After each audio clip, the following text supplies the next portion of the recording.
So I'm Madelyn Creedon, and right this minute and for the next several months until the middle of December, I am the Alliance 21 Fellow with the U.S. Studies Centers in Sydney and the Perth USAsia Center. The NNSA, the National Nuclear Security Administration, is a semi-autonomous entity within the Department of Energy. And although it's a fairly new agency, it was stood up in 1999, it traces its lineage all the way back to the Manhattan Project. So the mission of the NNSA is to maintain the nuclear weapons of the U.S. It's also to prevent the proliferation of nuclear materials, nuclear weapons, nuclear technologies, and then to respond. So we refer to it as prevent, counter, and respond on the nuclear front.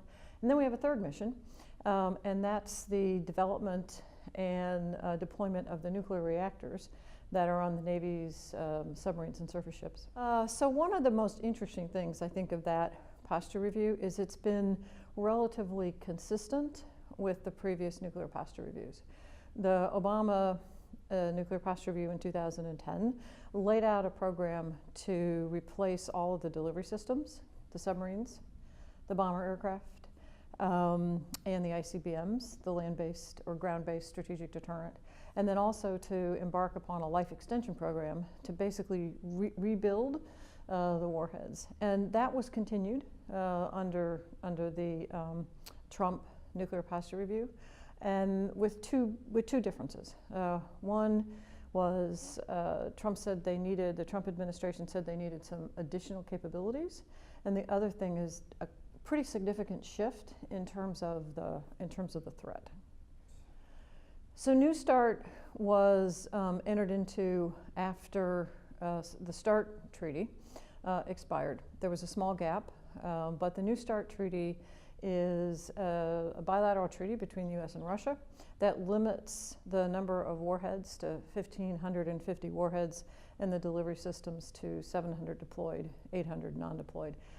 It doesn't deal with the non-strategic systems, but it was very important because it provided some strategic stability and certainty to both the U.S. and Russia and set caps for the strategic warheads and the delivery systems.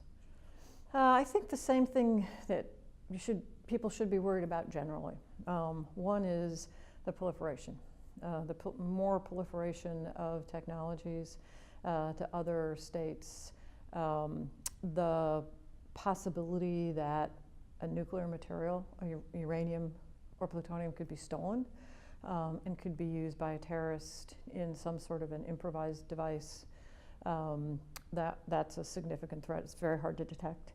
The other thing that we worry about are the consequences of unintended use. So an accidental use or a use that may be in a context that it's not intended to be used. So a mistaken belief that someone is being attacked with nuclear weapons and responding when that's not the case.